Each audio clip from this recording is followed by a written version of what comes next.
বলতে আইতেছে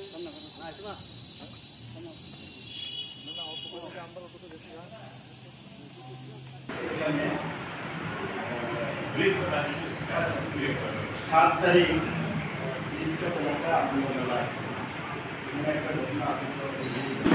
क्या है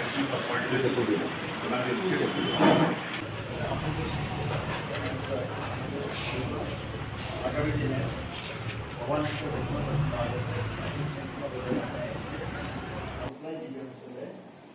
উন্নত মানের চিকিৎসার জন্য সেখানে রেফার করা হবে। ডাক্তাররা আক্রান্ত পরিশ্রম করার পরেও যিনি গত 12 তারিখ 7 জুলাই আনন্দমেলা ঘটনাকে কেন্দ্র করে, এটা অবাঞ্ছিত ঘটনাকে কেন্দ্র করে প্রমেশ সরিয়া নামে 22 বছরের যুবক মারা যান 12 তারিখ জিবি হসপিটালে, এবং তাকে কেন্দ্র করে 12 জুলাই গন্ডাছড়া 5টি জায়গায় 30 কাঠ এবং হরিপুর 33 কেবি মোটর স্ট্যান্ড, 5 কাঠ 7 কাঠ 20 কাঠ দুর্গাপুর, নারায়ণপুর চৌমুনি এবং পিছলিগাছ অগ্নিসংযোগ, ভাঙচুর এবং কিছু লুটপাট ঘটনা ঘটে। কিছু উচ্ছৃঙ্খল উপজাতি দলের কর্তৃক সেখানে প্রায় 180 পরিবার উপজাতি এই 5টি জায়গার মধ্যে ক্ষতিগ্রস্ত হয়। আমরা দাবি করছি যে তাদেরকে উপযুক্ত ক্ষতিপূরণ দিতে হবে এবং তাদের স্ব বাড়িঘরে পুনরায়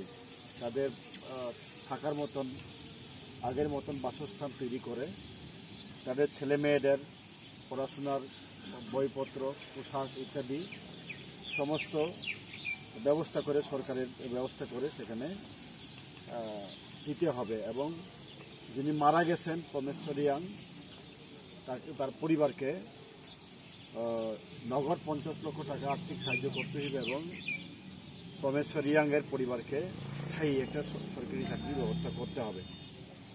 এছাড়া এই 5টি স্থানে হরিপুর মোটর স্ট্যান্ড 7 কাঠ 5 কাঠ 20 কাঠ 30 কাঠ এবং শর্মা বাজার, পিছলিগাছ এই জায়গাটির মধ্যে স্থায়ী ক্যাম্প নিরাপত্তার ব্যবস্থা করতে হবে এবং নবমিয়া চৌমুনি, দুর্গাপুর, চুকিদারপাড়া, তারপরে গন্ডাছড়া হসপিটাল চৌমুনি, মধ্যবাজার ইত্যাদি আগামী 6 মাস পর্যন্ত পুলিশ পিকেট রাখতে হইব এবং এই সমস্ত জায়গাটির মধ্যে গাড়িতে করে এখানে পেট্রোলিং ব্যবস্থা করতে হইব। আমরা দাবি রাখছি যে এসডিএম অফিস, এসডিপি অফিসে, রৈশাবাড়ি থানা, গন্ডাছড়া থানাতে নির্দিষ্ট একটা সাধারণ যোগাযোগের জন্য একটা কন্ট্রোল রুম খোলার জন্য আমরা দাবি রাখছি যে অসংখ্য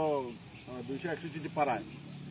বিভিন্ন রাস্তাঘাট আছে, সেখানে ছোট বড় যান চালক, বিশেষ করে উপজাতি ড্রাইভার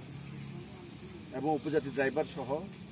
তাদের নিরাপত্তার জন্য সমস্ত TSR camp, SPO camp, BSF camp, আরক্ষা দপ্তর সহ সেখানে তাদেরকে নিরাপত্তার বিষয়ে লক্ষ্য রাখা। এছাড়া দুর্গাপুর বিএসএফ ক্যাম্প আমরা খুবই